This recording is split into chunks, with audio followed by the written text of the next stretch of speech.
Assalamualaikum warahmatullahi wabarakatuh. Selamat siang Bapak Ibu sekalian, Medifriend semua yang ada di seluruh tanah air. Selamat bergabung kembali di acara Live Streaming Medion. Pada hari ini, Live Streaming Medion memasuki edisi yang ke-22. Untuk Bapak Ibu dan edisi-edisi sebelumnya masih bisa dilihat melalui IGTV di medion.id. Program live streaming ini kami adakan agar tetap bisa belajar bersama, berbagi informasi dan pengetahuan mengenai dunia peternakan, namun dengan tetap memperhatikan anjuran pemerintah untuk tetap di rumah saja. Jadi, Medilben semua bisa tetap belajar, mendapat update ilmu pengetahuan, dan tetap aman dari virus COVID-19. Perkenalkan, pada siang hari ini saya Wawan akan bertindak sebagai moderator untuk acara live streaming Medion pada siang hari ini, dan rekan saya nanti yang menjadi pembicara adalah Dr. Iwan Ahmad Samroni. Beliau adalah Dr. Iwan lulusan dari Institut Pertanian Bogor yang setiap hari bertugas sebagai Artavena Internasional Technical Support dari PT Medion yang bertugas di Singapura. Kami berdua pada siang hari ini akan menyampaikan materi berupa kiat atasi korisa yang membandel. Ya, sama seperti edisi sebelumnya, di sesi pertama kami ini akan menyampaikan penjelasan mengenai topik utama. Kemudian nanti di sesi kedua kami akan mencoba menjawab pertanyaan yang sudah masuk dari Bapak, Ibu, atau Medifriend semua. Untuk pertanyaan seputar topik bahasan ini, barangkali nanti tidak bisa kita jawab, kita akan sampaikan melalui email cs.medion.co.id. Dan di akhir live streaming periode kali ini, kita akan mengadakan giveaway ya untuk Bapak, Ibu, dan Medifriend semua. Oke, untuk mempersingkat waktu, kita akan sekarang memasuki sesi yang pertama mengenai penjelasan yang akan langsung dibawakan oleh Saudara Dr. Iwan Samroni. Silakan, Mas. Baik, terima kasih Pak Wawan. Selamat siang Medifriend, Assalamualaikum warahmatullahi wabarakatuh. Jumpa lagi bersama kami di live streaming Medion ke-22, begitu ya. Perkenalkan, saya dengan Ahmad Syamroni, begitu ya. Pada kesempatan hari ini kita akan coba sharing terkait dengan penyakit korisa, begitu. Penyakit yang istilahnya sangat sering kita temui di lapangan, begitu. Dan kita tahu bahwa korisa ini adalah penyakit bakterial yang sangat bandel, begitu ya, Medifriend. Dan nanti akan kita coba lihat bagaimana kondisi peternakan kita sekarang, kemudian bagaimana kondisi korisa yang ada di lapangan, kemudian nanti harapannya dengan informasi yang kami share ini, pengetahuan kita bisa bertambah, kalaupun ada nanti di antara Medifriend sekalian yang bertindak sebagai praktisi, nanti akan menemukan insight-insight baru atau wawasan-wawasan baru untuk melakukan pengendalian terkait dengan korisa. Nah, adapun tujuan kenapa kemudian materi ini diangkat, paling tidak ada 3 hal, Medifriend. Yang pertama, kita nanti akan mengetahui kenapa atau penyebab korisa ini tetap bandel di peternakan kita, tetap muncul ada gitu ya. Kemudian yang kedua adalah bagaimana perkembangan korisa atau kondisi korisa di Indonesia sampai dengan saat ini. Kemudian ketiga, dengan mengetahui 2 hal sebelumnya, harapannya kita bisa mendapatkan gambaran bagaimana trik yang tepat untuk melakukan pencegahan dan penanganan apabila penyakit korisa ini terjadi di farm kita. Gitu. Nah, untuk yang pertama, mari kita coba mengenal apa itu korisa dan bagaimana dia terjadi di dalam tubuhnya, begitu ya, Medifriend. Nah, ini ayam yang sok kuat ini, lucu tapi kuat ini ya, Medifriend. Dia adalah ayam yang kita pelihara yang harapannya kita akan mendapat performa terbaik. Baik itu pada ayam layer ataupun ayam broiler yang kita pelihara, Medifriend. Sebagaimana yang kita ketahui, untuk mendapat performa terbaik, kebutuhan harus kita berikan, tantangan terkait dengan penyakit harus kita halangi atau kita kurangi begitu. Nah, bagaimana melakukan kedua hal itu? Tentu saja dengan menunjang untuk mendapatkan performa yang terbaik begitu ya my dear friend, kita harus menunjang pula dengan memberikan lingkungan hidup yang optimal. Sebagai contoh, apabila kita berbicara tentang pemeliharaan di fase awal begitu my dear friend, kita harus memberikan brooding yang baik, ventilasi yang baik begitu ya. Kemudian kepadatan juga harus yang baik dan lain sebagainya. Tidak lepas dari itu, bahwa kebutuhan dasarnya juga harus terpenuhi, begitu ya, my dear friend. Sebagai yang kita ketahui, ayam modern saat ini, baik di layer maupun broiler, maka poin yang pertama, yang paling utama adalah kecukupan udara. Hal ini berkaitan dengan ventilasi, my dear friend. Kemudian kedua baru air, kemudian yang ketiga baru kebutuhan terkait dengan pakan. Nah, udara ini kenapa menjadi penting? Ini nanti juga akan kita hubungkan dengan predisposisi atau hal-hal yang menyebabkan penyakit korisa ini muncul begitu. Salah satunya adalah pengaruh dari ventilasi atau udara. Nah, yang kedua, untuk mencegah terjadinya penyakit tentu saja kita harapkan untuk tantangannya ini kita hilangkan gitu. Nah, dengan cara apa kita hilangkannya? Dengan menerapkan dua hal ini. Paling tidak yang pertama adalah dengan melakukan biosecurity, kemudian yang kedua adalah vaksinasi. Nah, itu sekilas tentang konsep besarnya, my dear friend. Nah, sekarang kita coba lihat Medion melalui tim teknikal kami yang ada di lapangan gitu ya. Kita coba memantau penyakit-penyakit yang memang kita anggap perlu untuk pantau perkembangannya begitu. Termasuk di dalamnya adalah korisa. Nah, apabila kita lihat berdasarkan data yang kami himpun dari tahun 2018 sampai dengan semester 1 2020, my dear friend, korisa ini pada ayam petelur menempati peringkat pertama, my dear friend. Lokasinya di sini. Artinya ini kejadiannya paling tinggi di peternakan kita gitu. Penyakit yang paling sering terdiagnosa dan terlaporkan kepada kita. Di layer ini peringkat pertama. Dia masuk ke dalam 10 besar ranking penyakit ayam di layer. Nah, kemudian ketika kita lihat di pedaging, ternyata korisa ini juga muncul, my dear friend. Korisa ini juga muncul di 10 ranking tertinggi penyakit yang sering menyerang broiler. Ini tahun 2018 sampai dengan 2020 semester 1 pula. Nah, artinya di sini apa? Baik layer maupun pedaging gitu ya, maupun broiler, oh ternyata dia sama-sama rentan terhadap korisa. Nah, sekarang apabila kita lihat serangan umurnya gitu ya, my dear friend, maka umur terbanyak atau pada umur rentang usia 19 sampai dengan 35.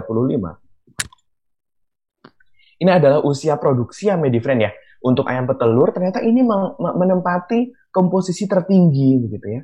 Artinya ayam rentan mengalami infeksi korisa ini, atau yang sering kita sebutnya pilek, atau kita sebutnya snot gitu ya, kalau di lapangan. Nah, ini ternyata paling tinggi terjadi di usia produksi. Nah, yang menariknya ternyata di usia grower pun gitu ya. Kalau di sini starter kurang dari 5 minggu, kemudian nanti setelah dari sini pindah ke kandang grower, kenapa di kandang grower juga terjadi, sering sekali terjadi infeksi korisa gitu. Nah, nanti ini akan sangat berkaitan dengan kadar amonia dan kecukupan ventilasi, my dear friend. Dan nanti kalau misalkan ada yang perlu ditanyakan, nanti silakan ditanyakan ke CS, kemudian nanti akan kita jawab pertanyaannya begitu ya. Nah, yang di sini menariknya trennya seperti ini. Jadi ada di fase grower, ini rentan, kemudian di fase produksi dia juga rentan. Ini untuk di ayam layer, my dear friend. Dan berikutnya, kita coba bagaimana trennya di ayam pedaging. Ternyata di ayam pedaging, trennya relatif sama. Terjadinya pada ayam pedaging usia besar, my dear friend. Umur 22 sampai dengan 28 minggu. Umur 4 mingguan. Nah, kita di Indonesia sebagian besar panennya kita di sini, my dear friend. Nah, karena panen besar ini, maka dia timbunan amonia kemungkinan besar begitu ya, yang ada di kandang dia akan relatif lebih tinggi pula. Artinya kualitas ventilasinya buruk begitu. Nah, ternyata dengan tren yang sama seperti yang di ayam layer, di ayam broiler pun terjadi demikian begitu. Nah, maka ini sepertinya gitu ya, nanti di pembahasan selanjutnya kita sudah curiga sesuatu bahwa korisa ini nanti akan sangat berkaitan dengan kualitas udara di kandang kita atau di lingkungan pemeliharaan kita. Nah, kemudian kalau ada pertanyaan ini kenapa turun? Ya jelas turun, my dear friend ya. Karena di sini sudah tidak banyak gitu ya peternakan atau farm yang mentargetkan panen besar gitu, sehingga ini tetap ada datanya, akan tetapi relatif seolah-olah turun gitu, my dear friend. Nah, Yang berikutnya, kita akan coba ulas, Medifriend. Kenapa toh kemudian Coryza ini menjadi penyakit yang penting gitu ya? Karena Coryza ini dapat mengakibatkan kerugian yang relatif besar begitu ya, Medifriend ya.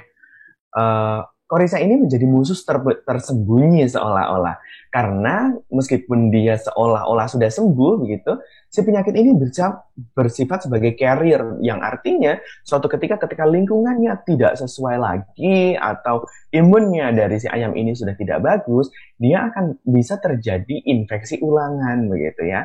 Dan ayam-ayam carrier ini bisa menjadi penyebar atau menjadi reservoir ke ayam-ayam yang sehat yang lainnya begitu. Nah, ini dari yang segi pertama, sebagai musuh tersembunyi. Kemudian dia baik morbidity maupun mortalitasnya pun dia relatif tinggi, Medifriend. Kalau sebuah fund dia sudah mengalami infeksi Coryza gitu ya, maka angka kesakitannya bisa antara 20 sampai dengan 50%. Sedangkan angka kematiannya bisa sampai dengan 20%, Medifriend. Hal ini akan diperparah apabila terjadi infeksi sekunder di dalamnya. Ini banyak sekali kita temukan di lapangan. Nah, kemudian kerugian lainnya adalah ketika kita memelihara layer, misalnya adalah kita sedang membentuk pulet begitu ya, maka bobot badan juga tidak akan tercapai, Medifriend. Termasuk di broiler ya. Artinya ketika bobot badan tidak tercapai, maka nanti resiko untuk terjadi kelainan reproduksi dia juga akan semakin besar, atau kelainan di produksinya juga akan terjadi semakin besar. Kemudian pada ayam layer yang sudah berproduksi, maka penurunannya bisa dari 10 sampai dengan 40%, Medifriend. Nah, berdasarkan hal-hal ini, maka sepertinya kita memang harus memperhatikan kondisi Coryza yang ada di peternakan kita. Nah, selanjutnya coba kita mengenal lebih dekat tentang agen penyebab si Coryza ini, Medifriend. Dulunya agen penyebab Coryza ini dimasukkan ke dalam genus Haemophilus, Medifriend. Maka kita sebutnya spesiesnya adalah Haemophilus paragalinarum. Akan tapi dengan perkembangan terkini begitu ya, ternyata ini berbeda dari golongan-golongan Haemophilus lainnya, sehingga klasifikasi terbaru atau pengelompokan terbaru agen penyebab Coryza ini mayoritas gitu ya dikelompokkan ke dalam Avibacterium, genus Avibacterium. Nah, spesiesnya lebih detailnya adalah Avibacterium paragalinarum. Di dunia, untuk pengelompokannya, kita bedakan menjadi dua sistem, ada dua sistem pengelompokan, Medifriend. Yang pertama adalah pengelompokan dengan metode Page, kemudian yang kedua adalah pengelompokan dengan metode Kume gitu ya. Nah, serovar yang ada selama ini ada serovar A, B, dan C, kemudian dengan metode Kume dia ada 1, 2, 3, 4, dan seterusnya. Nah, begitu, Medifriend. Nah, dari dua ini, baik ketiga ini, baik ABC begitu ya, semuanya menyerang sistem pernapasan, Medifriend. Makanya nanti ketika kita diskusi tentang gejala klinis, kita akan menemukan kelainan-kelainan pada sistem pernapasan bagian atas. Nanti akan kita bahas. Baik. Itu terkait pendahuluan Avibacterium. Nah, ini lebih detail lagi bahwa Avibacterium paragalinarum ini ketika dikarakterisasi termasuk ke dalam bakteri gram negatif begitu ya, Medifriend, dia bentuknya berbatang pendek, memiliki kapsul. Ini adalah gambarannya begitu ya. Dia tidak membentuk spora, artinya dia relatif mudah untuk dimatikan atau inaktivasi ketika dia berada di luar inang begitu ya, Medifriend, karena dia tidak memiliki sistem pertahanan khusus spora. Nah, kemudian si bakteri ini sayangnya dia bersifat fakultatif anaerob, Medifriend. Artinya dalam keadaan oksigen yang rendah pun dia tetap bisa hidup. Begitu pula dengan kadar oksigen yang tinggi. Sehingga ini menjadi tantangan tersendiri untuk melakukan pengendalian terhadap Coryza. Nah, ini adalah identitas sekilas terkait dengan karakter dari Avibacterium paragalinarum, Medifriend. Nah, kerentanan host atau host pest atau inang begitu ya, tidak ada pengkhususan, Medifriend. Hampir semua unggas bisa mengalami infeksi Coryza ini, baik di layer, kemudian broiler, kemudian di ayam natif atau ayam kampung begitu, Medifriend. Di burung liar, contohnya ini adalah burung dara, kemudian di kalkun juga banyak literatur yang menyebutkan begitu ya. Nah, sebetulnya yang di sini yang tidak disebutkan adalah unggas air. Sebetulnya beberapa jurnal melakukan review bahwa secara eksperimental begitu ya, skala lab ini unggas air ini juga bisa mengalami infeksius korisa begitu atau snot. Nah, sayangnya atau untungnya begitu ya, untungnya tidak banyak jurnal yang melaporkan kejadian secara alami korisa ini menginfeksi unggas air begitu. Nah, ini terkait dengan hewan target, Medifriend. Nah, terkait dengan cara penularannya, sejauh ini yang diketahui, korisa ini hanya menular secara horizontal, baik secara langsung, artinya kontak antara ayam sakit dengan ayam yang sehat, atau kontak secara tidak langsung, artinya menggunakan perantara, Medifriend.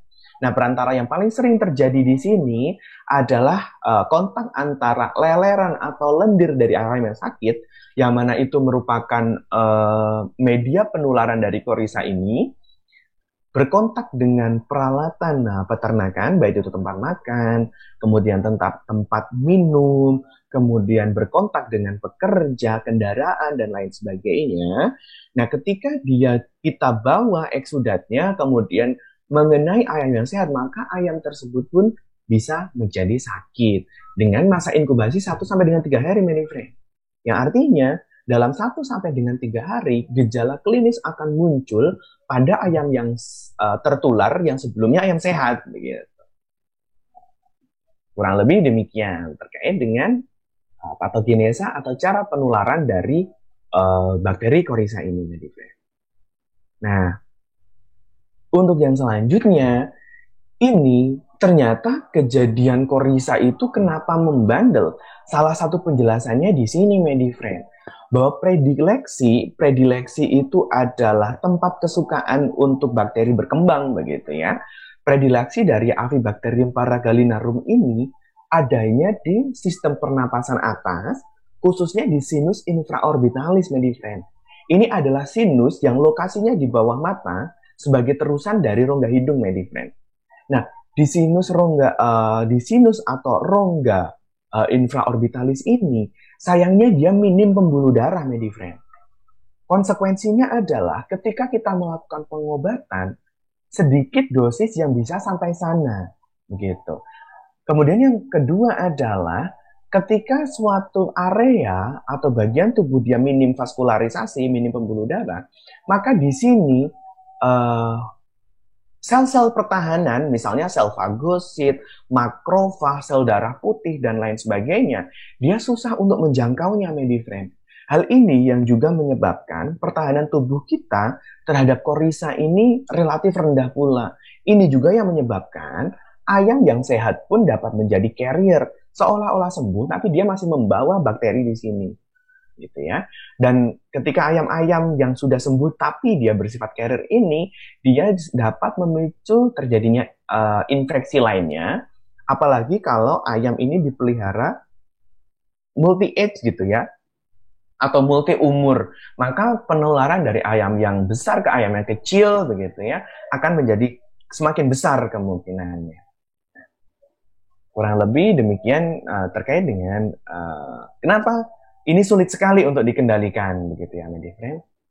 Nah, untuk yang tadi, kita sudah coba mengenal bagaimana korisa, kemudian dia sebenarnya bakteri yang sifatnya atau karakternya bagaimana, kemudian dia kondisi di Indonesia bagaimana, sampai dengan bagaimana dia bisa menular, maka yang selanjutnya akan kita diskusikan adalah tahapan pendiagnosaan penyakit ini, begitu, Medifriend. Seperti penyakit yang lainnya, begitu ya. Ketika kita mendiagnosa suatu penyakit di farm, maka kita akan memeriksa persamaan anamnesa.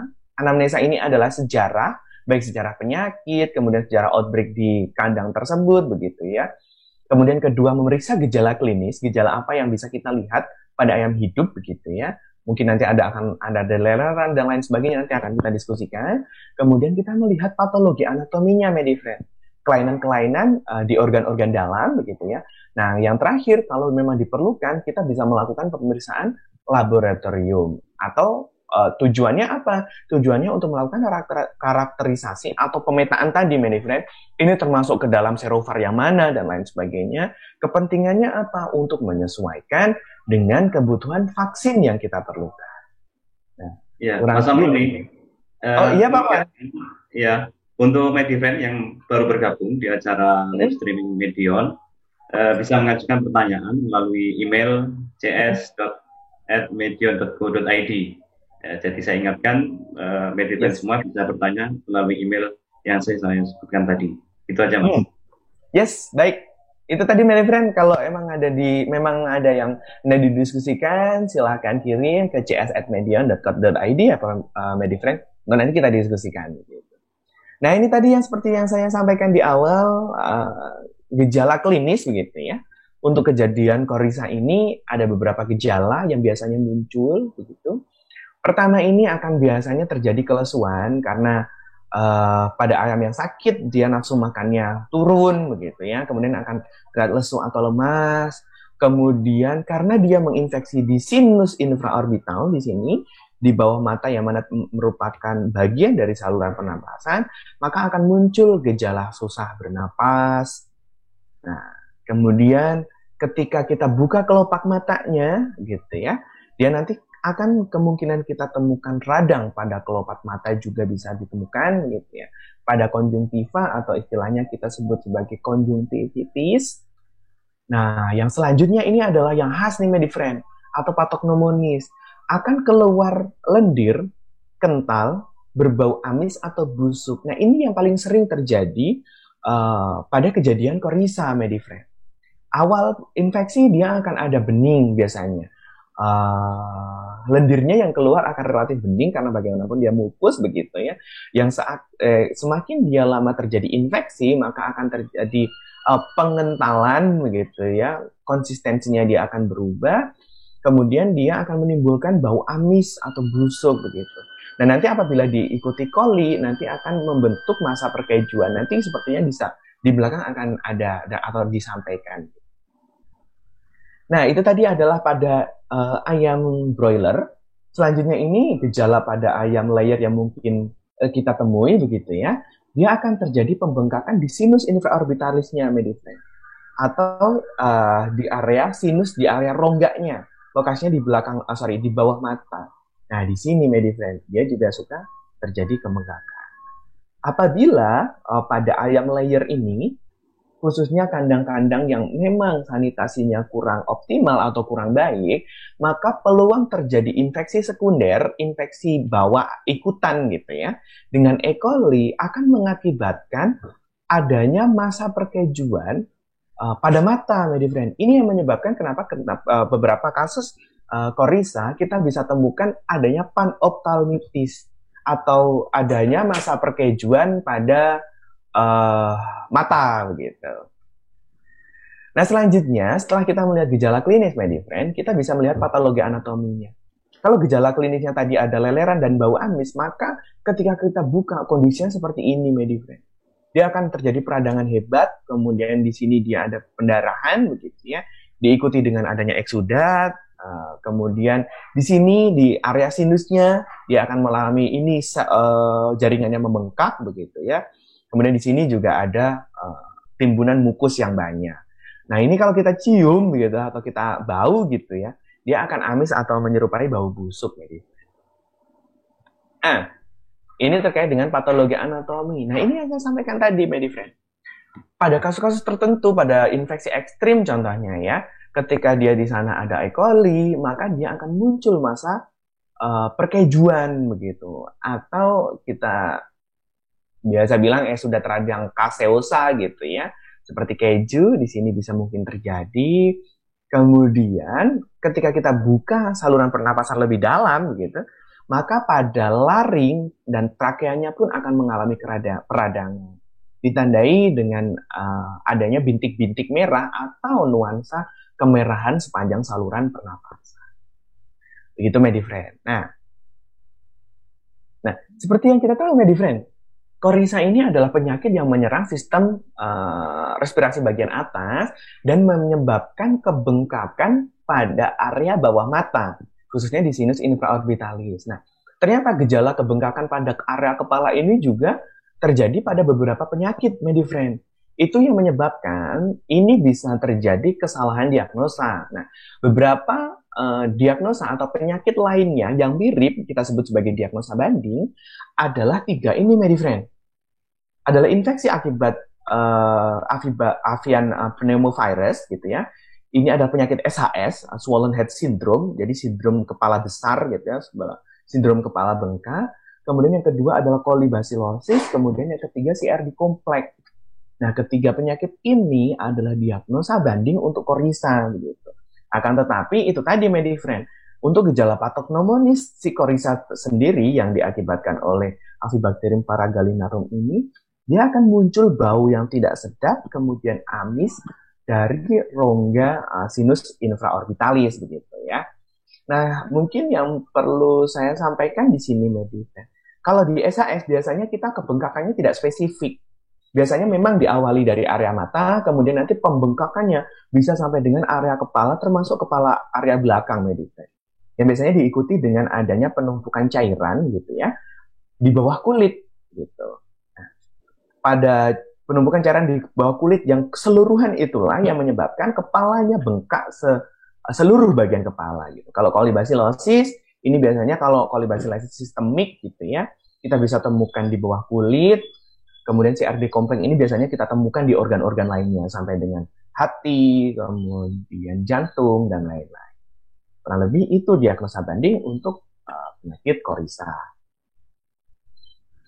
Nah, untuk meneguhkan ini bagaimana? Apa yang bisa kita lakukan? Jika memang infeksi awal, kemudian adanya mukus saja, kemudian tidak bisa ditentukan, begitu ya, medifren, masih ragu nih saya, atau apakah mungkin ini adalah SHS, apakah ini memang di sana adanya koli saja, begitu ya, maka kita bisa melakukan isolasi dan pengkarakteran atau identifikasi bibit penyakit. Dalam hal ini adalah bakteri korisa itu sendiri, gitu, medifren. Nah, di Medion sudah memungkinkan untuk melakukan ini.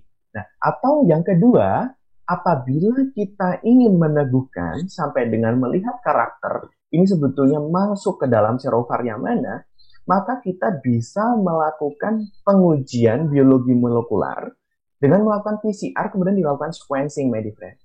Nah, ini juga mungkin dilakukan pada penanganan kasus korisa untuk nantinya mungkin untuk melakukan evaluasi terhadap vaksin dan lain sebagainya.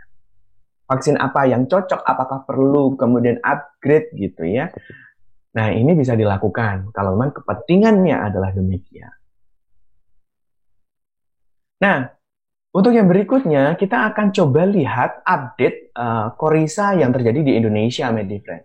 Nah, Medion melakukan penganalisan ini, kita juga memantau, begitu ya, bagaimana perkembangan atau apa saja korisa yang ada di lapangan, gitu ya, karena kita memiliki fasilitas untuk melakukan PCR dan sequencing, begitu, medifren. Nah, ini juga kepentingannya untuk kemudian nanti menyesuaikan. Sebenarnya vaksin yang kita produksi itu harus yang seperti apa, harus menyesuaikan si siapa, agar proteksi di lapangan ini menjadi baik, begitu, medifren. Nah, setelah kita lakukan coba pemetaan, gitu ya, kita memetakan, ternyata kita menemukan banyak sekali isolat-isolat lokal yang ada di lapangan, gitu ya.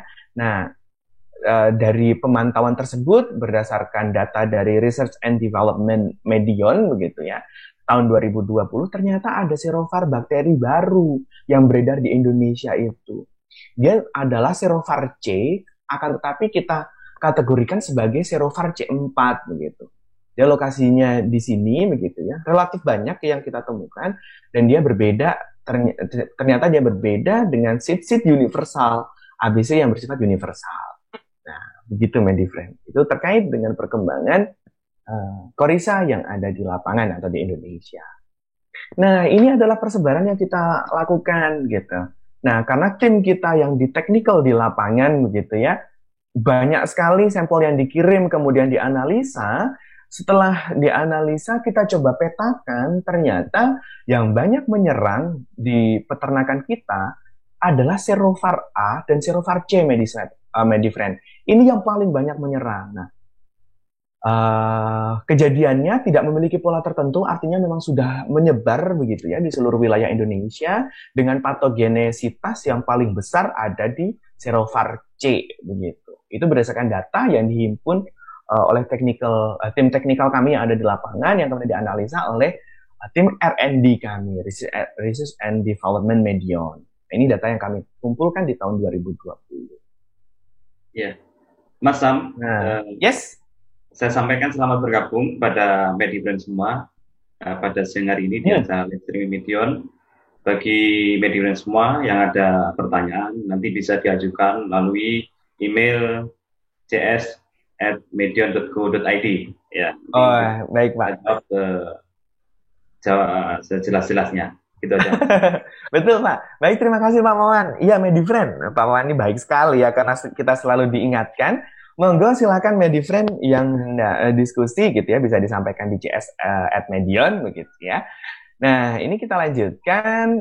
Nah, untuk bahasan berikutnya Medifriend, lantas kita tahu bahwa karakternya demikian, kemudian tantangan di lapangan juga tinggi. Apa yang bisa kita lakukan begitu ya? Seperti yang dijelaskan yang tadi bahwa untuk menangani korisa ini medikasi saja ternyata tidak cukup. Karena dengan melakukan medikasi, si bakteri ini dia bersifat carrier. Meskipun sembuh, dia bisa menularkan ke ayam yang sehat gitu ya. Maka program-program untuk pencegahan ini menjadi gold standar dalam pengendaliannya. Termasuk nanti di dalamnya harus ditunjang dengan adanya biosecurity yang baik. Nah, program vaksinasi ini sebagai program pencegahan ini menjadi hal yang penting juga untuk dilakukan agar nanti ketika terjadi kesakitan begitu ya Medifriend, untuk diobatinya dia akan lebih mudah Medifriend. Memang bahwa vaksin bakteri itu berbeda dengan vaksin virus yang mana proteksinya dia relatif lebih rendah yaitu sekitar 70% untuk standarnya, artinya masih ada peluang 30% untuk vaksin ini gagal atau lolos si penyakit ini. Nah, itulah yang harus ditunjang dengan biosecurity yang baik, kemudian dengan pengobatan yang benar. Nah, untuk vaksinnya sendiri, Medifriend, sebaiknya digunakan vaksin yang mengandung isolat lokal untuk mencapai kekebalan yang baik. Artinya, antara vaksin dengan cawasnya dia haruslah homolog, begitu. Nah, salah satu produk Medion, kita punya Medivac Coryza Trivalent Suspension yang mana isinya di sana ada Coryza Serovar A, B, C gitu ya.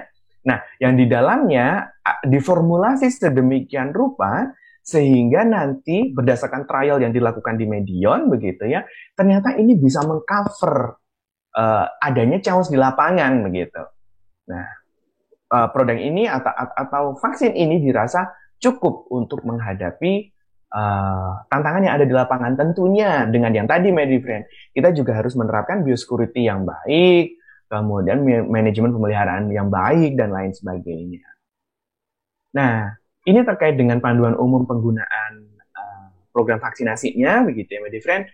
Untuk ayam petelur begitu ya, Coryza T ini, Medivac Coryza T yang suspensi ini dia bisa diberikan atau priming pertama itu pada umur 6 sampai dengan 8 minggu.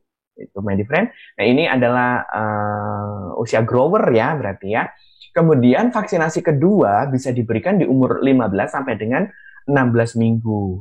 Nah, dosis aplikasinya bisa menggunakan rute IM dengan dosis 0,5 ml per dosis.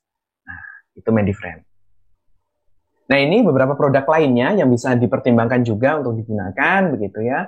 Ada Medivac Coryza B atau bivalent, ini isinya adalah Serovar A dan Serovar C begitu ya. Ada dua jenis bakteri yang ada di sini komposisinya. Kemudian Coryza T ini adalah bentukannya emulsion, kalau yang tadi suspension, kemudian yang ini emulsion. Artinya dia berbahan dasar minyak untuk adjuvannya, akan memberi proteksi atau kekebalan yang lebih lama begitu ya. Kemudian yang terakhir juga ada ND Coryza Emulsion. Nah, yang terakhir ini adalah vaksin Coryza untuk wilayah yang tantangan Coryzanya tinggi begitu ya Medifriend, sehingga perlu diberikan program tambahan. Misalnya 3 kali begitu ya, maka nanti yang ketiga bisa dipertimbangkan menggunakan Medivac ND Coryza Emulsion. Ini pada ayam layer usia dewasa misalnya Medifriend. Nah, kita sekalian untuk melakukan revac terhadap ND, kita juga berikan Coryza di dalamnya. Sehingga produk ND Korisa ini mungkin digunakan pada vaksinasi ketiga begitu. Nah, untuk ayam yang kecil gitu ya, dengan wilayah dengan tantangan yang tinggi, misalnya boleh diberikan pada broiler begitu ya, pada umur 4 hari, atau di layer umur 4 hari pun tidak masalah. Artinya di umur 4 hari ketika kita ingin menambahkan vaksin ND Kill gitu ya, sekaligus kita melakukan vaksinasi Korisa, produk ini bisa digunakan sebagai opsi. Nah, itu tadi Medifriend. Nah, ini itu berkaitan dengan vaksinnya. Nah, sekarang vaksinasi. Bagaimana kita bisa memastikan bahwa vaksinasi ini berhasil begitu ya, Medifriend? Karena kita tahu vaksin Korisa ini adalah vaksin bakteri yang artinya kekebalannya kita tidak bisa memastikan dia bisa sampai dengan optimal, tidak optimal sekali gitu ya, tidak bisa maksimal gitu karena ada keterbatasan. Sehingga standarnya untuk di produk manapun dia tidak akan sebagus vaksin virus begitu ya. Maka 4M ini harus kita evaluasi betul-betul dan memang kita patuhi betul-betul gitu. Yang pertama ada materi. Materi itu ya tadi yang disampaikan bahwa vaksinnya ini adalah homolog atau sama dengan challenge yang atau tantangan yang ada di lapangan. Kemudian ayam sebaiknya dalam kondisi sehat. Kemudian berkaitan dengan metode. M yang kedua metode. Maka programnya bagaimana, kemudian rute pemberiannya bagaimana, termasuk di dalamnya nanti towingnya bagaimana, gitu ya, Medifriend. Nah, kemudian yang ketiga adalah manusianya, orang yang melakukan vaksinasi itu sendiri. Apakah dia terampil atau tidak, sudah tepat atau tidak, begitu ya. Nah, ini juga bisa menjadi evaluasi kita. Nah, yang terakhir ini yang tidak bisa kita kendalikan, atau relatif susah untuk kendalikan, yaitu milieunya.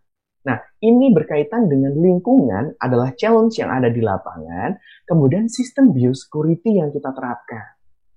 Padahal ini yang paling penting juga ya, Medifriend, selain yang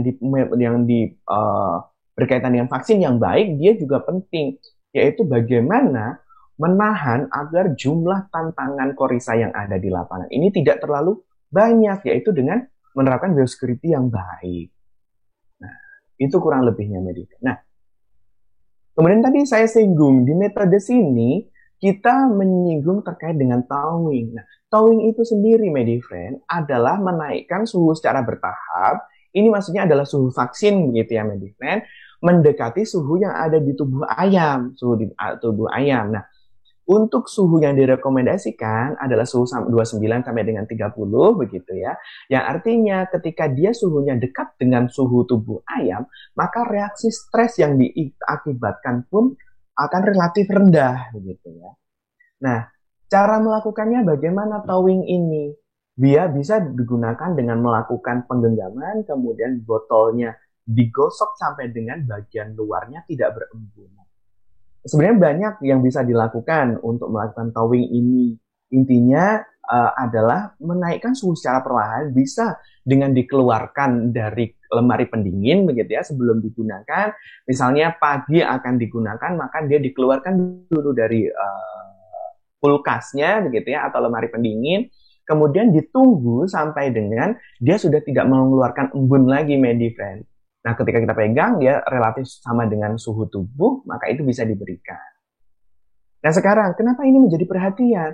Karena ternyata beberapa laporan yang ada di lapangan, begitu ya, Medifriend, untuk vaksin yang bersifat kill, begitu, atau vaksin mati, baik suspensi maupun emulsi, khususnya di vaksin yang bersifat emulsi, dengan bahan dasar minyak, dia memiliki kelebihan memang. Kelebihannya adalah memiliki proteksi yang lebih panjang kalau dibandingkan dengan suspensi.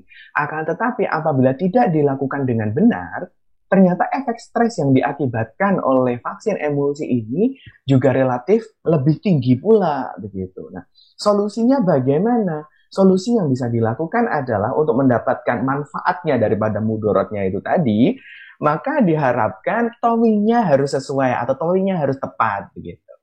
Maka proses ini harus betul-betul dilakukan, suhunya harus sesuai dengan suhu yang direkomendasikan atau setidaknya dekat sama tubuh ayam begitu ya. Kemudian yang kedua adalah rute injeksi, Medifriend. Nah, rute injeksi ini untuk mengurangi stres yang berlebihan begitu ya. Kami sarankan untuk memberikan vaksin emulsi ini melalui tusuk dada atau injeksi dada, Medifriend. Melalui IM injeksi dada. Kenapa demikian? Karena ternyata dengan injeksi dada, karena dia relatif tebal ototnya, maka reaksi vaksinasinya pun dia relatif lebih ringan dibandingkan rute-rute yang lainnya. Misalnya tusuk di paha ataupun di subkutan begitu ya. Beberapa kejadian kalau towingnya tidak sesuai malah akan memunculkan reaksi yang berlebihan. Nah, begitu Medifriend. Itu berkaitan dengan vaksin, kemudian bagaimana program vaksinasinya, termasuk bagaimana pengaplikasian vaksinnya. Nah, seperti yang tadi Medifriend yang saya sampaikan, bahwa untuk menangani ini nggak cukup dengan memberikan obat, tapi manajemen yang baik pun perlu dilakukan, begitu ya. Nah, ini adalah rumus yang digunakan oleh semua praktisi, begitu ya, bahwa performa yang baik layer maupun di layer gitu ya, dia akan dipengaruhi oleh G atau genetik, kemudian N atau nutrisi, kemudian yang ketiga adalah E atau environment, ini adalah lingkungan. Nah, genetik, nutrisi, dan lingkungan ini ketika dijumlahkan, kemudian dikalikan dengan manajemen yang baik, gitu ya, maka performanya juga akan baik. Artinya M di sini memiliki porsi paling besar karena bisa bersifat sebagai pengali dari hasil jumlah ini. Nah, makanya manajemen itu harus baik. Nah, pada penanganan kasus Coryza ini yang saya soroti adalah 2 hal, atau mungkin nanti bisa 3 hal. Yang pertama adalah kualitas liter dan udara, yang artinya dengan kita memberikan liter yang baik, udara yang cukup, ini maksud saya adalah kita harus memperhatikan kadar amonia di dalam kandang. Kemudian kedua, kecukupan oksigen yang ada di dalam kandang. 2 itu, Medifriend. Kalau berhubungan dengan amonia, maka ini mungkin kita bisa lihat di kejadian yang tadi, bahwa di layer ternyata porsi yang lumayan tinggi juga atau tertinggi kedua adalah di usia grower. Nah, di usia grower ini dia sudah produksi amonia tinggi, termasuk di broiler yang sudah umur dewasa ya, Medifriend ya. Ketika produksi amonia tinggi kemudian tidak kita kendalikan, ini akan mengiritasi saluran pernapasan, Medifriend. Nah, dengan iritasi inilah kemungkinan besar kalau ada bibit penyakit di sana untuk bakteri Coryza ini, dia akan masuk kemudian menginfeksi. Nah, ini menjadi faktor predisposisi atau kejadian yang akan men-trigger terjadinya infeksi Coryza begitu ya. Nah, yang kedua ini tidak kalah pentingnya, Medifriend. Kualitas udara dan kecukupan oksigen. Nah, pada wilayah-wilayah dengan minim ventilasi, akan tetapi stres tinggi akibat suhu dan kelembaban yang tinggi, ternyata kejadian Coryzanya pun ikut tinggi. Nah, artinya apa? Kecukupan ventilasi ini juga menjadi faktor yang akan memperparah kejadian Coryza yang ada di lapangan. Solusinya bagaimana? Solusinya ketika kita melakukan pengendalian terhadap Coryza, maka kualitas ventilasinya pun harus kita perhatikan. Kalau misalnya kebutuhan oksigennya kurang begitu ya, yang ditandai dengan kelembaban tinggi biasanya, suhu tinggi dengan kelembaban tinggi, nanti bisa dihitung nilai heat stress-nya begitu ya, Medifriend. Dengan menjumlahkan temperatur dan kelembaban, selama dia berada di atas ambang toleransi nilai heat stress, maka kita bisa mempertimbangkan untuk memberikan tiupan angin tambahan, baik itu dengan kipas dan lain sebagainya. Tujuannya apa? Untuk membuat udara bergerak, kemudian menurunkan kelembabannya sehingga daya ikat udara terhadap oksigen dia menjadi tinggi, sehingga kecukupan udaranya atau kecukupan oksigennya terhadap ayam itu cukup. Nah, itu yang harus diperhatikan. Kemudian yang kedua, ya adalah faktor biosecurity-nya. Bagaimana kita menahan agar ayam ini tidak menularkan atau resikonya berkurang. Dengan cara apa? Misalnya mengatur jarak kandang. Misalnya kalau umur yang berbeda, maka untuk ayam yang tua dan ayam muda ini dibedakan flock secara fisik. Artinya kelompok kandangnya dibedakan. Terus misalnya lagi dengan melakukan semprot kandang secara rutin, misalnya pada yang belum terinfeksi ini bisa 1-2 kali begitu ya dalam seminggu dan lain sebagainya. Itu yang bisa dilakukan. Nah, yang ketiga mungkin kita memperhatikan faktor manajemen kesehatan, artinya pemilihan vaksin yang benar, program vaksin yang benar, dan lain sebagainya. Itu kurang lebih Medifriend. Nah, ini yang saya sampaikan tadi. Bagaimana kalau kita memelihara ayam begitu ya? Yang ini tidak bisa kita hindarkan, kejadian ini banyak sekali di lapangan. Kita memelihara ayam dengan umur berbagai umur begitu ya. Artinya multi age, umurnya berbeda-beda. Maka kiat yang bisa dilakukan adalah untuk DOC atau pulet atau ayam yang lebih muda, nanti dia dijauhkan dari kandang yang layer produksi. Tujuannya apa? Untuk memecahkan secara fisik sehingga penularannya pun tidak mudah terjadi. Kemudian yang kedua, kualitas udara di sekitar kandang layer produksi dengan amonia yang pastinya lebih tinggi tidak mengganggu kesehatan dari DOC dan pulet. Itu poinnya Medifriend. Nah, kemudian yang kedua, dibuat alur lalu lintas untuk ayam muda terlebih dahulu di bagian depan begitu ya. Baru di ayam tuanya. Kemudian yang ketiga bisa melakukan penerapan biosecurity gitu ya, yang ketat. Ini contohnya adalah menjaga kebersihan, kemudian dipping kaki sebelum masuk kandang, kemudian semprot dan lain sebagainya. Nah, yang terakhir adalah melakukan vaksinasi, kemudian meminimalkan stres yang terjadi saat pindah kandang. Betul, saat pindah kandang ini juga menjadi momen kritis yang mana nanti dia akan menempati lingkungan baru, ayam ini akan menempati lingkungan baru, kualitas udara yang baru, termasuk stres akibat perlakuan. Nah, ini juga kita perlu perhatikan untuk menanggulangi kejadian korisa yang ada di peternakan kita, khususnya untuk peternakan yang memelihara ayam dengan berbagai umur. Kurang lebih demikian Medifriend. Nah, untuk itu maka daya tahan tubuh ayam ini harus ditingkatkan dengan pemberian multivitamin begitu ya. Nah, bisa ditambahkan dengan suplemen yang dia akan meningkatkan performanya begitu ya. Untuk meningkatkan nafsu makannya, contohnya bisa ditambahkan Kumafit, diberikan Kumafit begitu ya Medifriend. Atau yang kedua mencegah stresnya, misalnya di sebelum pindah kandang atau sebelum pindah kandang sampai dengan beberapa 1-2 hari setelah pindah kandang bisa diberikan Vitastres kemudian Solfit untuk mengurangi stres akibat perlakuannya. Dengan harapannya ketika ini diberikan, multivitamin ini diberikan, maka akan tubuh ayam akan memiliki kekebalan yang baik sehingga akan mencegah penyakit yang akan masuk, termasuk korisa. Begitu Medifriend. Nah, yang berikutnya, last but not least gitu ya, ini adalah prinsip pengobatannya. Prinsip pengobatan itu untuk pengobatan korisa, untuk yang infeksinya bisa terdeteksi lah dari awal begitu ya Medifriend, maka antibiotik yang digunakan baiknya adalah yang melalui minum, sehingga stresnya dia bisa minimal akibat perlakuan gitu ya. Akan tapi untuk yang parah, dia mau tidak mau harus kita berikan vitamin melalui injeksi. Karena untuk yang sudah parah, kemudian sinus di bawah matanya sudah bengkak, nafsu minumnya akan menurun, sehingga si ayam ini konsumsi airnya akan berkurang. Akibatnya, dosis obat yang kita berikan pun tidak akan sampai dengan 1 dosis gitu. Jadi perlu untuk diberikan melalui injeksi. Nah, dipilihlah obat yang dapat mencapai sinus infraorbitalis yang minim pembuluh darah tadi. Kemudian tersedia dosisnya cukup, artinya disesuaikan dengan perusahaan atau dosis dari pembuat produk begitu ya. Kemudian waktunya juga sesuai, artinya kalau memang dia diberikan injeksi yang per hari gitu ya, artinya tidak long acting. Jadi misalnya ya dia harus mau tidak mau harus diberikan suntikan selama 3 hari atau 5 hari begitu ya. Nah, ini adalah pilihan obat yang bisa digunakan Medifriend untuk pengobatan. Untuk sediaan minum kita ada Neomeditril, kemudian Proxan S, kemudian Colimezin begitu ya.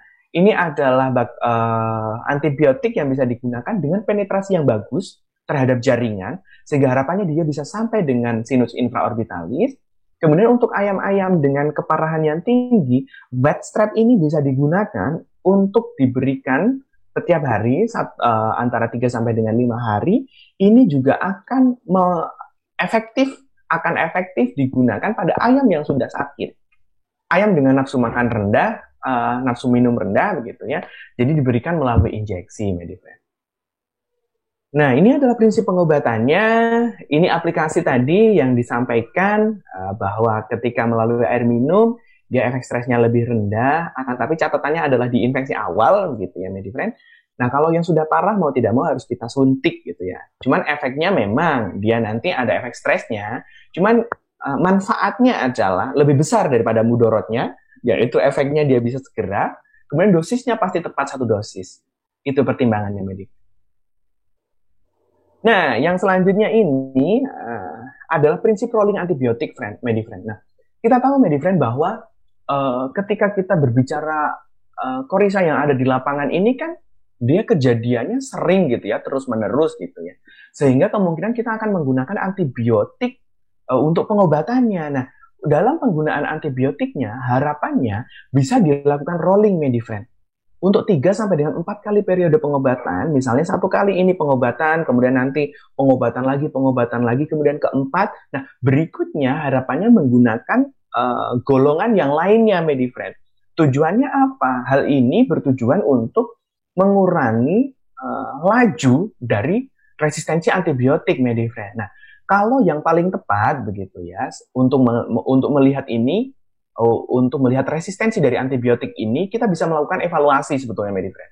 Ada yang namanya uji sensitivitas antibiotik gitu ya, untuk melihat apakah apakah penyakit yang ada di kandang kita ini dia masih sensitif tidak terhadap antibiotik ini. Artinya kalau tidak sensitif lagi, maka antibiotik ini sudah tidak bisa kita berikan gitu ya. Artinya kemungkinan persembuhannya dia akan lama begitu. Artinya sudah mendekati resistensi. Nah, makanya itulah kita perlu melakukan rolling antibiotik dalam penggunaan medikasi di farm kita.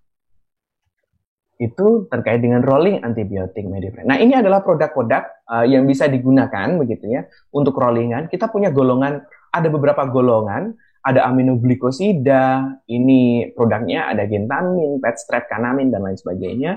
Kemudian kita ada fluoroquinolon. Fluoroquinolon ini adalah banyak sekali digunakan begitu ya. Ada neomeditril, proxan, dan lain sebagainya. Kita ada golongan tetrasiklin, sulfanamid, dan ini yang terbaru, Medifriend. Yang punya kita yang baru adalah golongan aminosilitol begitu ya. Kita punya produk namanya tinolin. Nah, si tinolin ini merupakan gabungan dari 2 antibiotik, yaitu lincomycin dan spektinomycin. Nah, ini adalah golongan yang baru. Spektinomycin ini mendekati aminoglikosida, begitu ya. Ya, ini adalah lincosamid. Nah, kedua antibiotik ini ketika digabungkan, keuntungan atau keunggulannya, Medifriend, kita akan memiliki antibakteri dengan spektrum yang luas. Artinya apa? Baik gram negatif maupun positif ini bisa diatasi. Begitu ya. Kemudian yang kedua, ketika obat ini disatukan, efek yang muncul adalah sinergis. Efek sinergis itu artinya antara bahan A dan bahan B ketika disatukan akan memberikan efek yang berkali lipat daripada masing-masing atau single. Sehingga dia akan lebih kuat, Medifriend. Kemudian yang ketiga, dia memiliki resistensi yang rendah karena memang ini termasuk antibiotik generasi baru gitu ya, Medifriend. Maka tinolin ini akan menjadi rekomendasi juga untuk kita memberikan pengobatan korisa secara injeksi. Nah, sediaannya nanti ada 2 gitu ya, ada injek, kemudian ini ada per oral begitu. Nah, indikasinya adalah ini nanti dapat mengobati infeksi pencernaan dan pernapasan karena memang kedua antibiotik ini memiliki nilai penetrasi ke jaringan yang bagus, sehingga dia bisa mencapai target-target di seluruh jaringan tubuh. Itu, Medifriend. Nah, ini adalah untuk aturan pakainya. Untuk yang melalui oral gitu ya, melalui air minum bisa diberikan 0,4 ml tiap kilogram berat badan atau 2 ml setiap liter air minum begitu ya, Medifriend. Ini bisa diberikan 3 sampai dengan 5 hari berturut-turut melalui air minum. Nah, untuk yang injeksi gitu ya atau melalui suntik, dia bisa diberikan 0,2 ml per kilogram bobot badan, diberikan selama 3 hari berturut-turut, benar-benar setiap hari ya, Medifriend ya, untuk mencapai pengobatan yang baik. Nah, Medifriend, sekian yang dapat saya sampaikan. Semoga sharingnya bermanfaat. Terakhir yang saya sampaikan adalah ini konklusi saya bahwa penyakit korisa ini masih bisa kita atasi gitu ya dengan melakukan pencegahan dengan program dan teknik vaksinasi yang tepat begitu ya. Namun juga perlu didukung dengan biosecurity yang baik serta manajemen yang tepat pula. Khususnya adalah manajemen yang berkaitan dengan ventilasi. Itu mungkin Medifriend, Pak Wawan yang dapat saya Ya, sampaikan. terima kasih Mas Samroni, luar biasa sekali ya semua penjelasan dari Medifriend dari Dr. Iwan Samroni tadi. Semoga kita bisa mengambil manfaatnya. Jadi kalau kita bisa saya simpulkan bahwa penyakit korisa ini adalah penyakit yang sudah lama ada dan ini banyak sekali dijumpai di lapangan ya. Kita tidak boleh mengandalkan program dan teknik vaksinasi saja ya Medifriend semua. Tetapi yang lebih penting lagi adalah bagaimana kita menerapkan manajemen yang bagus dan tentu saja dengan biosecurity yang bagus pula. Baik. Itu penjelasan dari Mas Intisari dari penjelasan Mas Samroni tadi. Oke, Bapak Ibu Medifriend semua, itu tadi penjelasan dari materi kita dalam live streaming siang hari ini. Setelah ini kita akan break terlebih dahulu 5 menit. Setelah itu kita akan masuki sesi tanya jawab. Bagi Medifriend semua yang ada pertanyaan nanti bisa disampaikan melalui email cs@medion.go.id. Oke Mas, kita sambung kembali di sesi berikutnya.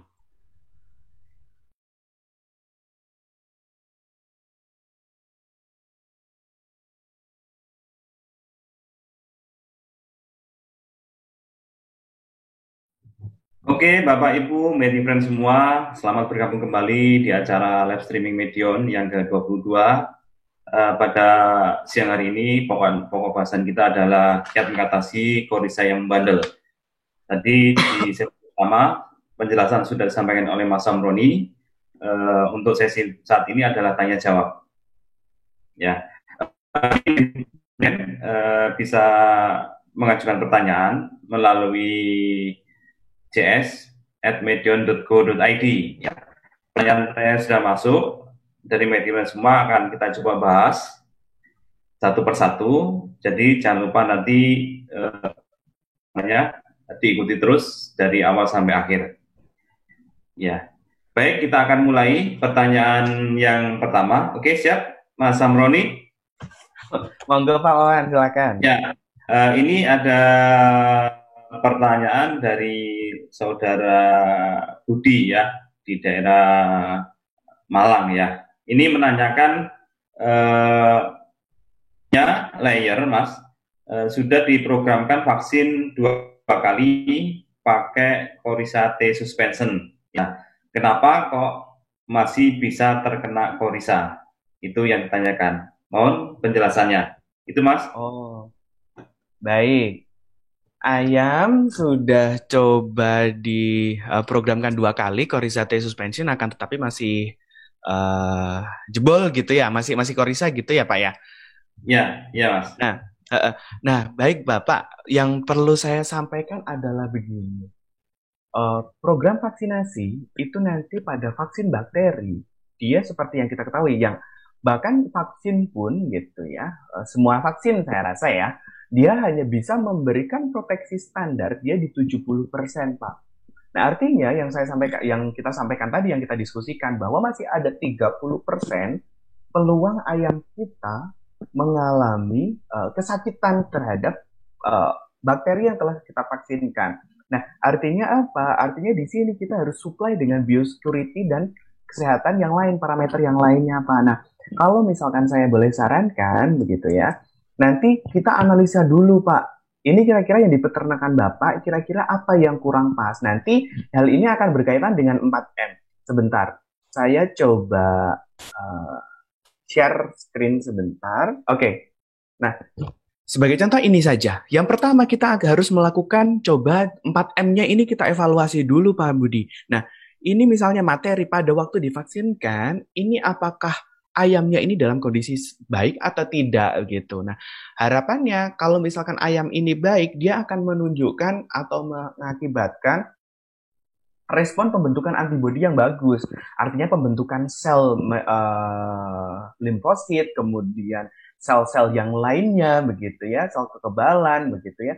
Dia akan menjadi baik atau bagus gitu. Nah, akan tapi kalau ayam ini dalam keadaan sakit, maka kemungkinan pembentukan antibodinya pun tidak akan optimal. Benar.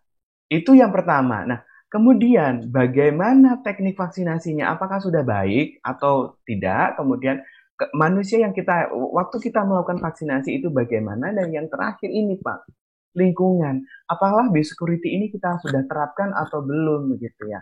Nah, kalau Pak Budi memang sudah biasa melakukan tiga hal ini begitu ya, Pak Budi sudah melakukan vaksinasi gitu ya, dari periode sebelumnya nggak ada masalah, kemudian berarti Pak Budi ini juga memang sudah terampil begitu ya, tekniknya sudah sesuai dengan produk yang menyarankan yang punya produk itu ya, baik melalui EC ataupun IM dan lain sebagainya, tapi masih bobol, maka mari kita coba pilah-pilah atau kita coba lihat lagi poin yang keempat, Pak, lingkungan atau milieu ini. Nah, bagaimana tantangan yang ada di sana? Jangan-jangan memang di sana kondisi tantangannya memang tinggi sekali, Pak Budi. Maka hal itu saya sarankan agar kita juga mengevaluasi sistem biosecurity yang ada di kandang kita, Pak. Nah, biosecurity ini apa saja? Yang bisa saya sarankan adalah pertama, kalau memang kejadiannya demikian, Bapak coba selalu menerapkan sistem semprot dan dipping sebelum memasuki kandang, Pak. Khususnya kandang yang berbeda umur atau ketika Bapak berkunjung dari kandang lain begitu ya, atau teman dari kandang lain yang hendak ke kita. Nah, konsep biosecurity-nya ini, Pak, saya sarankan untuk diterapkan. Karena ini adalah penyumbang 30% proteksi dari 100% ketahanan ayam kita. 70%-nya dari vaksin, 30%-nya kita berikan melalui biosecurity, Pak Budi. Nah, itu mungkin yang bisa saya sampaikan. Nah, mari kita evaluasi bareng-bareng lagi gitu. Kira-kira mana yang kurang? Sama satu lagi, Pak Budi. Ini adalah dari evaluasi 4M terkait dengan vaksinnya. Yang kedua itu di sini, Pak Budi. Di manajemen pemeliharaan, mari kita coba lihat. Nah, kondisi geografis di kandang Pak Budi, saya tidak tahu bagaimana kondisinya. Cuman yang bisa saya sampaikan adalah pengalaman di lapangan mengatakan pada lingkungan dengan kelembaban udara yang tinggi dan kadar amonia yang tinggi diikuti dengan suhu yang tinggi, maka faktor stresnya akan tinggi, Pak Budi. Nah, dengan kelembaban yang tinggi ini pula, ayam itu kecukupan oksigennya akan berkurang, Pak. Nah, kualitas ventilasi yang seperti ini ternyata itu mendukung bakteri korisa untuk naik, Pak. Jadi keadaannya udah tidak seimbang lagi, lingkungan tidak memberikan hal yang dibutuhkan oleh tubuh untuk menahan penyakit. Akhirnya dia karena ketahanan tubuh stresnya turun, dia korisanya kemudiannya naik, Pak. Karena korisanya juga semakin kuat dengan lingkungan yang sedemikian rupa. Nah, saran saya, Bapak coba evaluasi lagi. Mari, maksudnya saya bantu, saya harapkan, saya arahkan Bapak untuk mengevaluasi kandangnya. Apakah di sana memang kondisinya nyaman atau tidak? Kalau memang ada kondisi tidak nyaman, misalnya faktor stres atau kelembaban tinggi itu di angka 70, di atas 70%, Pak. Kelembabannya masih bisa diterima oleh ayam, itu kelembaban di bawah 70%. Nah, ketika dia sudah di atas, maka ini kelembabannya sudah tinggi, Pak. Nah, ketika sudah digabungkan dengan suhu dan didapatkan bahwa nilainya sudah mencapai heat stress gitu ya. Sebagai saya contohkan yang sederhana begini. Untuk indeks heat stress itu patokan dalam penghitungan dalam derajat Fahrenheit itu adalah di angka 155 begitu ya. Jadi gabungan antara suhu dalam Fahrenheit kemudian ditambah dengan kelembaban ini di atas 155 ini akan sudah mungkin terjadi trouble, Pak. Ada heat stress-nya sudah tinggi. Nah, kalau itu memang terjadi di kandang Bapak, saran saya itu dulu yang dikendalikan. Bisa dengan melakukan apa? Biasanya kita sarankan untuk memberikan angin yang mengalir dengan penambahan blower atau dengan penambahan kipas. Ini akan menurunkan kelembaban dan menyuplai oksigen di sana, Pak. sehingga predisposisi atau hal yang akan menjadi trigger atau penyebab atau yang memperparah keadaan korisa ini bisa diturunkan, dengan catatan memang dengan melakukan penanganan pula begitu, dengan pemberian antibiotik, boleh melalui minum, boleh melalui injek, bergantung dengan tingkat keparahan. Jadi saran saya untuk dievaluasi itu dulu begitu ya, dan sambil kita menyadari bahwa memang untuk proteksi untuk vaksin bakteri itu memang tidak bisa optimal sekali seperti virus, Pak. Begitu Pak Budi. Atau mungkin kalau opsi yang terakhir, mungkin yang terakhir sekali ketika sudah kita pastikan ventilasinya sudah baik, lingkungannya sudah nyaman, kemudian 2 kali vaksinasi yang tadi evaluasinya memang sudah baik, namun challenge di lapangannya memang tinggi sekali, maka nanti bisa dipertimbangkan untuk menambah 1 kali vaksinasi, sehingga nanti ada 3 kali vaksinasi Korisa, mungkin bisa menggunakan produk ND Korisa Emulsion tadi, untuk bisa dipertimbangkan untuk dimasukkan ke dalam program untuk yang boosting ketiga atau terakhir. Mungkin begitu Pak Wan. Oh iya, ya terima kasih Mas. Ini ada pertanyaan yang ada kaitannya. Apakah ayam yang sudah terkena korisa, apakah masih bisa divaksin? Ya, untuk antisipasi ada hasil dari lab, mungkin ini orangnya melakukan identifikasi ya. Apa yang harus saya lakukan? Itu Mas. Baik Mas. Kalau pertanyaannya tadi adalah, kalau tidak salah gitu ya, adalah bagaimana kalau ayam sudah mengalami sakit gitu ya, sudah terinfeksi korisa, apakah oke untuk divaksinasi begitu ya, sambil menunggu karakterisasi ya, isolasi tadi ya kalau tidak salah ya. Yeah. Nah, kalau misalkan saran saya untuk menghasilkan proteksi yang terbaik gitu ya, vaksin ini harus diberikan pada ayam yang sehat, Mas. Jadi secara konsep, menurut hemat saya, ini ayam ini dilakukan pengobatan terlebih dahulu saja. Jadi diobati terlebih dahulu, kalau memang infeksinya ringan, dia bisa menggunakan obat atau sediaan yang aplikasinya melalui air minum, begitu ya. Bisa menggunakan oksitetrasiklin, bisa menggunakan golongan fluoroquinolone, begitu ya. Golongan, apalagi contohnya, aminoglikosida juga bisa diberikan, begitu ya. Nah, itu nanti setelah diberikan melalui obat minum, begitu, ketika penyakitnya sudah mereda atau infeksinya sudah mereda, baru diberikan vaksinasi. Karena harapannya dengan vaksinasi pada ayam yang sehat ini, untuk berikutnya akan menimbulkan atau men-trigger atau memproduksi antibodi yang baik pula, begitu. Jadi saran saya dilakukan pengobatan dulu saja, sambil menunggu hasilnya mungkin, baru nanti dipilih refak yang sesuai gitu ya, ketika nanti sudah keluar hasilnya atau bagaimana gitu.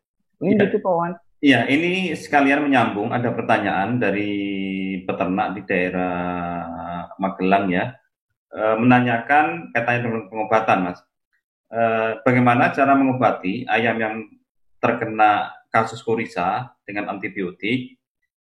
Apakah pengobatannya dikasih ketika awal baru muncul atau ditunggu berapa persen dulu baru diobati? Itu Mas pertanyaan, mungkin menyambung dari pertanyaan sebelumnya. Baik Pak, terima kasih sekali pertanyaannya dari Bapak di Magelang. Apakah nunggu berapa persen dulu atau secepatnya? Kalau saya pribadi lebih cepat terdeteksi begitu ya, artinya derajat infeksinya lebih ringan, itu saja dilakukan pengobatan Pak.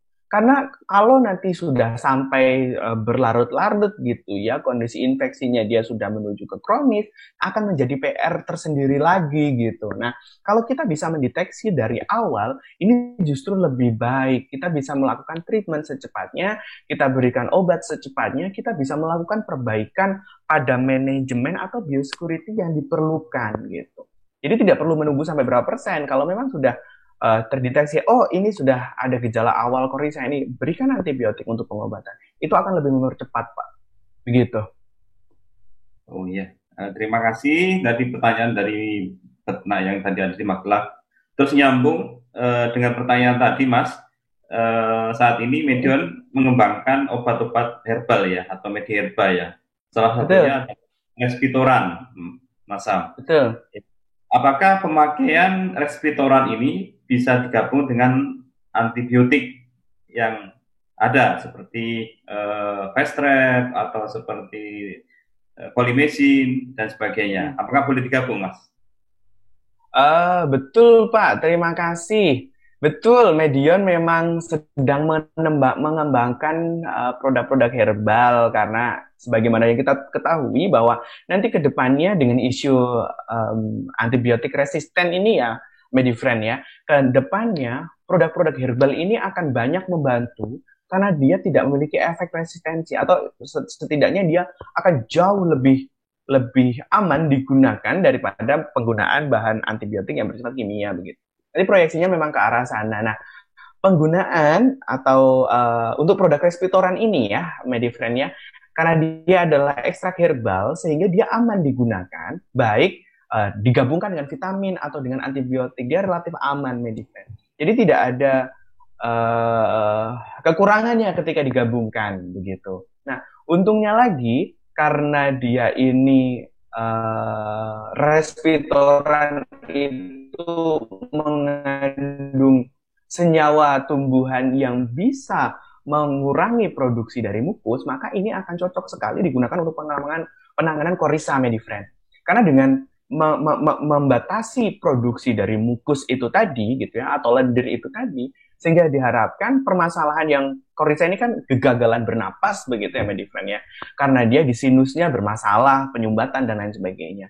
Jadi pelega tenggorokan, pelega sistem pernapasan, contohnya respiratoran, akan sangat sesuai untuk digunakan. Begitu Pak Owan, tidak masalah digunakan dicampur antibiotik.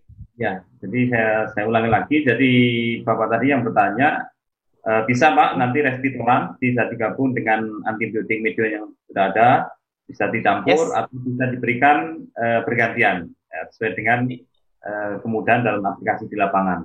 Ya. Iya, betul. Pertanyaan berikutnya, Mas Sam dari Baik. peternak di daerah Bali ya, menanyakan apa bedanya vaksin Coryza yang suspension dan emulsion ya, manakah yang lebih bagus dan masing-masing sudah bertahan berapa minggu di dalam tubuh ayam tersebut. Itu. Baik, terima kasih Pak. Betul. Perbedaan antara suspensi dan emulsi ya, bahwa ternyata dalam industri vaksin begitu ya, untuk produk vaksin nanti akan dikenal dua sediaan atau dua produk, bentuk produk gitu ya. Yang satu adalah bentuk suspensi yang mana dia berbahan dasar air, kemudian yang kedua adalah bentuk emulsi yang mana dia berbahan minyak begitu ya. Nah, perbedaan keduanya ini yang secara signifikan adalah yang pertama, bahwa konsistensi dari atau bentuk kepekatan dari bentukan suspensi itu dia lebih encer jika dibandingkan dengan bentukan emulsi, begitu ya. Akan tetapi bentukan emulsi ini memiliki reaksi post-vaksinasi yang lebih tinggi jika dibandingkan dengan suspensi, Pak. Nah, jadi perbedaan-perbedaan itu nanti akan menjadi pertimbangan kita dalam hal contohnya, kalau kita towing untuk vaksin suspensi berarti kita kalau kita mau mentowing vaksin emulsi kita harus lebih hati-hati jika dibandingkan dengan suspensi dan lain sebagainya. Perbedaan selanjutnya adalah vaksin suspensi ini dia akan men-trigger atau membentuk antibodi lebih cepat jika dibandingkan dengan vaksin emulsi gitu. Karena ini berbahan dasar air, lebih mudah diedarkan begitu ya, sehingga dia pembentukan respon antibodinya dia lebih cepat. Nah, keuntungan dari emulsi adalah ketika diberikan dia akan memberi jangka waktu proteksi yang relatif lebih lama jika dibandingkan dengan suspensi, Pak. Jadi ibarat kata karena dia rilis perlahan, maka proteksinya akan lebih lama. Berdasarkan hasil trial yang dilakukan Medion begitu ya, untuk vaksin emulsi ini bisa titernya tetap tinggi dan protektif. Ini sampai dengan dia 8 minggu post vaksinasi, sedangkan di vaksin yang bersifat suspensi ini tahan hanya sampai sekitar 6 minggu post vaksinasi. Nah, artinya ini akan punya kelebihan dan kekurangan.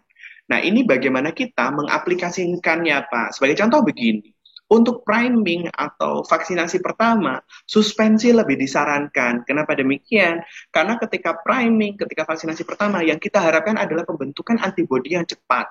Maka produk suspensi akan lebih baik gitu ya. Nah, untuk yang booster begitu ya, untuk vaksinasi berikutnya, produk emulsi lebih bagus. Kenapa? Karena dengan produk emulsi, maka waktu atau jangka waktu imunitasnya dia lebih panjang. Kurang lebih begitu, Pak. Ya, tadi menjawab pertanyaan dari Bapak yang tadi Denpasar tadi Betul. mengenai perbedaan antara vaksin emulsi dan suspensi. Ya, mungkin ini pertanyaan terakhir, Mas Sam, dari penanya. Apakah ayam yang sudah terkena snot, apakah bisa berproduksi optimal lagi? Ini tentunya ayam pada saat masa produksi ya, ayam lahir masa produksi. Itu mohon penjelasannya.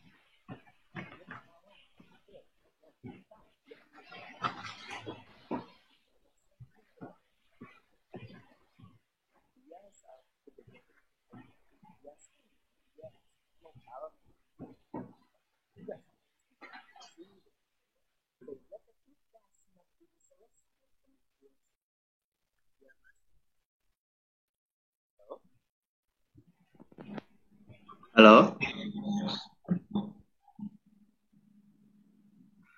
Ya. Halo?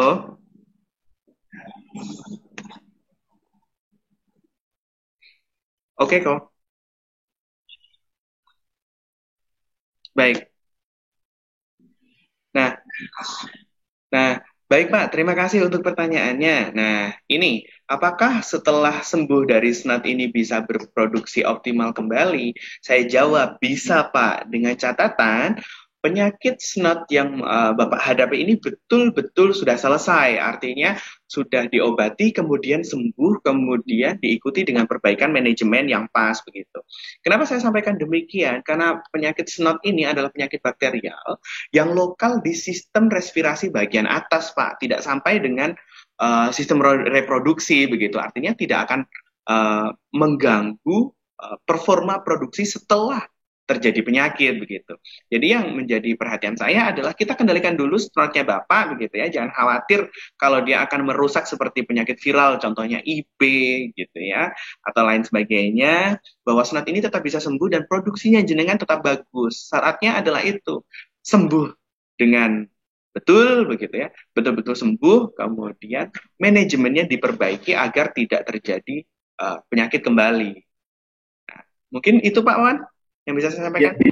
itu tadi ya pertanyaan, mungkin itu tadi pertanyaan terakhir, Mas Sam. Mungkin waktu Yes. juga yang dibatasi kita pada siang hari ini. Bapak Ibu, terima kasih atas pertanyaan-pertanyaan yang sudah diajukan ke tim kami yang disampaikan oleh email cs.medion.id ya. Jadi untuk pertanyaan-pertanyaan yang tadi sudah disampaikan belum terjawab hari ini akan kita kirimkan ya satu persatu via email ke masing-masing email Medifriend semua ya. Sebagai bentuk terima kasih atas atensi Bapak Ibu dan Medifriend semua pada acara live streaming yang ke-22 siang hari ini, Medion akan memberikan giveaway ya. Caranya Bapak Ibu dan Medifriend semua cukup menjawab pertanyaan yang akan kita share ya di IG story pada siang hari ini. Jadi jangan lupa ya cek IG story Instagram Medion ya di IG-nya Medion semua setelah acara live streaming siang hari ini ya. Jadi nanti pemenang akan diumumkan via IG story. Jadi jangan lupa untuk tetap selalu follow ya medion.id dan jangan lupa untuk subscribe ya website kami di www.medion.co.id ya. Itu tadi rangkaian acara kita di siang hari ini. Semoga apa yang tadi disampaikan oleh Mas Samroni dan pertanyaan sudah dijawab bisa bermanfaat bagi Bapak, Ibu, dan Medifriend semua, khususnya dalam menjalankan usaha peternakan ayam broiler maupun ayam layer. Ya. Akhir kata dari kami, mohon maaf barangkali dari awal sampai akhir tadi ada perkataan atau yang kurang berkenan dalam penyampaian kami. Kami atas nama tim dari PT Medion mengucapkan terima kasih dan mohon maaf yang sebesar-besarnya. Sampai jumpa di acara live stream Medion di pekan yang akan datang. Saya akhiri, terima kasih. Wassalamualaikum warahmatullahi wabarakatuh. Selamat siang dan salam sukses untuk kita semua.